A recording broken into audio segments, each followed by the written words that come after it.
ನಮಸ್ಕಾರ ವೀಕ್ಷಕರೇ, ಹಿಸ್ಟ್ರಿ ಬಾ ಆನಂದ್ ಕುಲಕರ್ಣಿ ಯೂಟ್ಯೂಬ್ ಚಾನಲ್ಗೆ ತಮಗೆ ಆತ್ಮೀಯವಾದ ಸ್ವಾಗತ. ಆತ್ಮೀಯರೇ, ಬಹಳ ದಿನಗಳ ನಂತರ ಮತ್ತೆ ನಾನು ನಿಮ್ಮ ಮುಂದೆ ಲೈವ್ ಆಗಿ ಬರ್ತಾ ಇದ್ದೇನೆ. ಇದಕ್ಕೆ ಮುಖ್ಯ ಕಾರಣ ನಿನ್ನೆ ದಿವಸ ಅಂದರೆ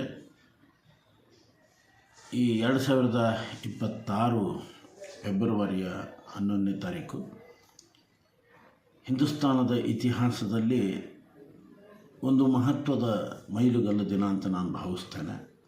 ರಾಷ್ಟ್ರೀಯ ವಿಚಾರ ಕುರಿತು ನಮ್ಮ ಹೆಮ್ಮೆಯ ಪ್ರಧಾನಿ ಶ್ರೀ ನರೇಂದ್ರ ಮೋದಿಜಿಯವರ ನೇತೃತ್ವದ ಕೇಂದ್ರ ಸರ್ಕಾರ ನಿನ್ನೆ ದಿವಸ ಒಂದು ಮಹತ್ವ ಆದೇಶವನ್ನು ಹೊರಡಿಸಿದೆ. ಅದೇನೆಂದರೆ ನಮ್ಮ ದೇಶದ ರಾಷ್ಟ್ರಗೀತೆಯ ಕುರಿತು. ಈ ದೇಶದ ಸ್ವಾತಂತ್ರ್ಯ ಇತಿಹಾಸ ಓದಿದವರೆಲ್ಲರಿಗೂ ಗೊತ್ತು, ಸ್ವಾತಂತ್ರ್ಯ ಹೋರಾಟದ ಪ್ರೇರಣಾ ಗೀತೆ ಒಂದೇ ಮಾತರಂ. ಮಾತೆ ಪೂಜಿಸುವೆ, ಭೂಮಿಯನ್ನು, ಈ ದೇಶವನ್ನು ತಾಯಿ ಅಂತ ಭಾವಿಸಿ ಗೌರವಿಸುವಂತಹ ಒಂದು ಗೀತೆ ಒಂದೇ ಮಾತರಂ. ಭೂತಾಯಿಗೆ ನಮಸ್ಕರಿಸ್ತೀನಿ ಅನ್ನುವಂಥ ಒಂದು ಶ್ರೇಷ್ಠ ಗೀತೆ, ಈ ಪ್ರಕೃತಿಯನ್ನು ವರ್ಣನೆ ಮಾಡುವಂತಹ, ಇತಿಹಾಸವನ್ನು ಪರಿಚಯಿಸುವಂಥ ಗೀತೆ ಒಂದೇ ಮಾತ್ರ. ಅದರ ಕುರಿತು ಈಗಾಗಲೇ ಸಾಕಷ್ಟು ವಿಚಾರಗಳನ್ನು ತಾವೆಲ್ಲ ತಿಳ್ಕೊಂಡಿರಿ. ಬಂಗಾಳದ ಶ್ರೇಷ್ಠ ಕವಿ, ರಾಷ್ಟ್ರೀಯ ಚಿಂತಕರಾದಂತಹ ಶ್ರೀ ಬಂಕಿಂಚಂದ್ರ ಚಟ್ಟೋಪಾಧ್ಯಾಯರು 1875 ಸಂದರ್ಭದಲ್ಲಿ ಈ ಗೀತೆಯನ್ನು ಬರೆದು ಮುಂದೆ ತಮ್ಮ ಆನಂದಮಠ ಕಾದಂಬರಿಯಲ್ಲಿ ಈ ಗೀತೆಯನ್ನು ಸೇರಿಸ್ತಾರೆ. ಸ್ವಾತಂತ್ರ್ಯ ಹೋರಾಟದ ಪ್ರೇರಣಾ ಗೀತೆ ಆಗ್ತದೆ. ಅಂದಿನ ಸ್ವಾತಂತ್ರ್ಯ ಹೋರಾಟಗಾರರ ಒಂದು ಸಂಘಟನೆ ಕಾಂಗ್ರೆಸ್ಸು ತನ್ನ ಎಲ್ಲ ಕಾರ್ಯಕ್ರಮಗಳನ್ನು ಒಂದೇ ಮಾತರಂ ಗೀತೆಯೊಂದಿಗೆ ಪ್ರಾರಂಭಿಸಿತು.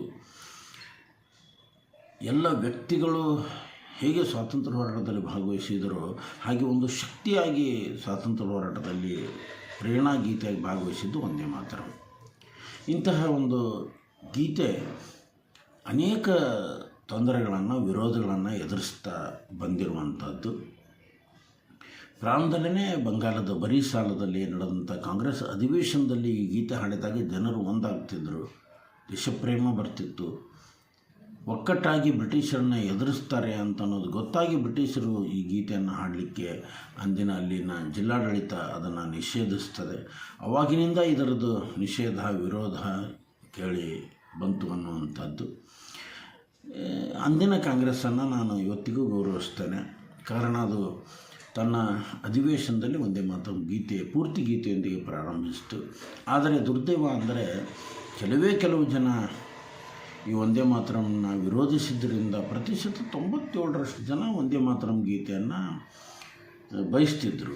ಆದರೆ 3 ಜನ ಮಾತ್ರ ವಿರೋಧಿಸಿದ್ದಕ್ಕೆ ಅಂದಿನ ಕಾಂಗ್ರೆಸ್ಸು ಕೇವಲ ಪ್ರಕೃತಿ ವರ್ಣನೆ ಆದಂತಹ ಸುಜಲಾಂ ಸುಫಲಾಂ ಮಲಯಜ ಶೀತಲಾಂ ಅನ್ನುವಂಥದ್ದು ಅಷ್ಟೇ ಬಳಸಿ ತೊಂಹಿ ದುರ್ಗ ದಶಪ್ರಹಾರ ಧಾರಣಿ ಅನ್ನುವಂತಹ ಸ್ಟಾಂಜ್ ಆಗಲಿ, ಕೋಟಿ ಕೋಟಿ ಕಂಠ ಕಲಕಲ ನಿನಾದ ಕರಾಲಿ ಅನ್ನುವಂಥ ಅದ್ಭುತವಾದಂತಹ ನುಡಿಗಳನ್ನು ಹಾಡ್ತಾನೇ ಇದ್ದಿದ್ದಿಲ್ಲ. ಅಷ್ಟಾದರೂ ಅದು ಸಹಿಸಿಕೊಂಡಿತ್ತು ಅನ್ನೋದೇ ಹೆಮ್ಮೆಯ ಸಂಗತಿ. ಮುಂದೆ ಎಲ್ಲ ಕಾರ್ಯಕ್ರಮಗಳಲ್ಲಿ ಅದು ಒಂದೇ ಮಾತರಂ ಹಾಡ್ತಿದ್ರು.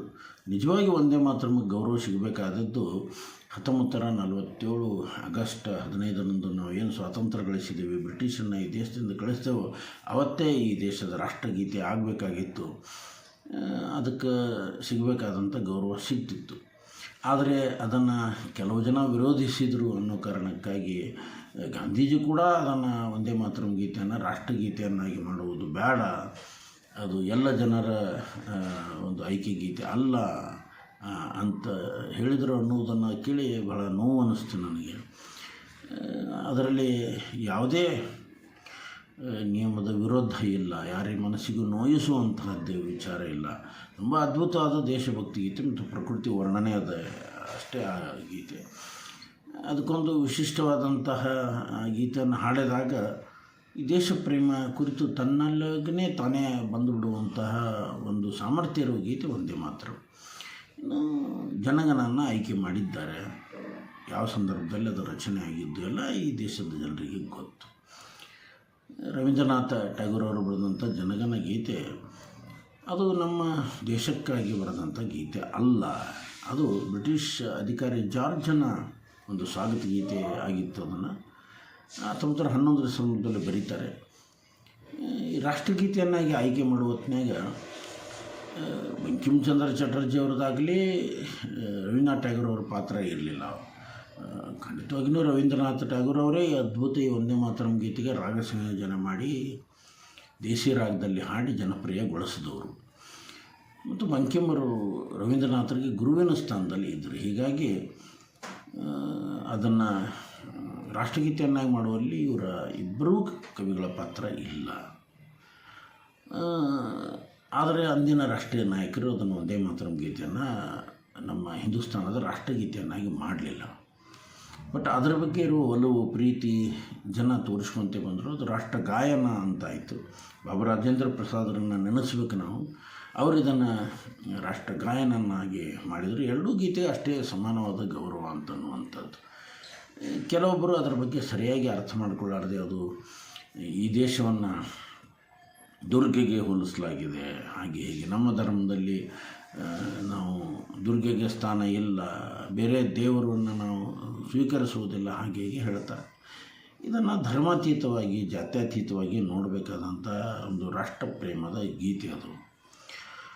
ಹೀಗಾಗಿ ಕೆಲವು ಜನ ವಿರೋಧಿಸ್ತರ ಅನ್ನೋ ಕಾರಣಕ್ಕಾಗಿ ವಂದೇ ಮಾತರಮ್ನ ಪೂರ್ತಿಯಾಗಿ ಹಾಡ್ತಿರಲಿಲ್ಲ.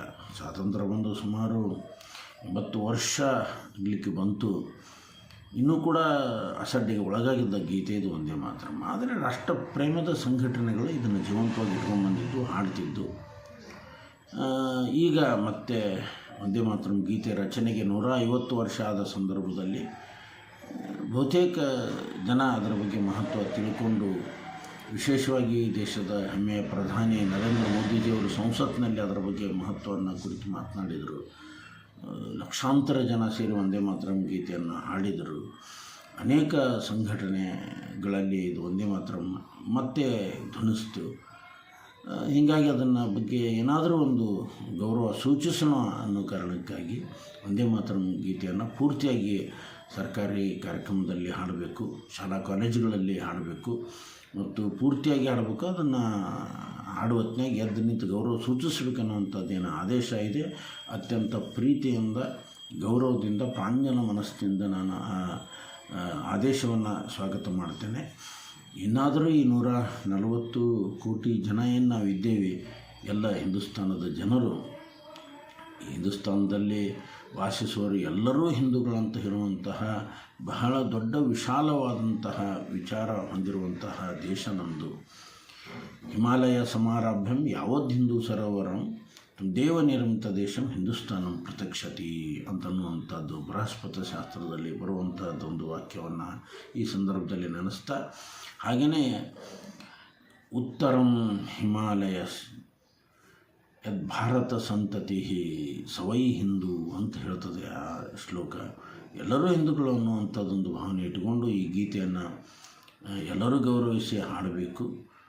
ಯಾವುದೇ ಅಪಸ್ವರವನ್ನು ತರಲಾರದೆ ಈ ದೇಶ ಒಂದು ಅಂತನ್ನುವಂತಹದ್ದನ್ನು ತೋರಿಸ್ಬೇಕಂತ ಈ ಸಂದರ್ಭದಲ್ಲಿ ನಾನು ಹೇಳ್ತಾ, ಎಲ್ಲರಿಗೂ ವಂದೇ ಮಾತರಂ, ಜೈ ಹಿಂದೂಸ್ತಾನ್, ನಮಸ್ಕಾರ.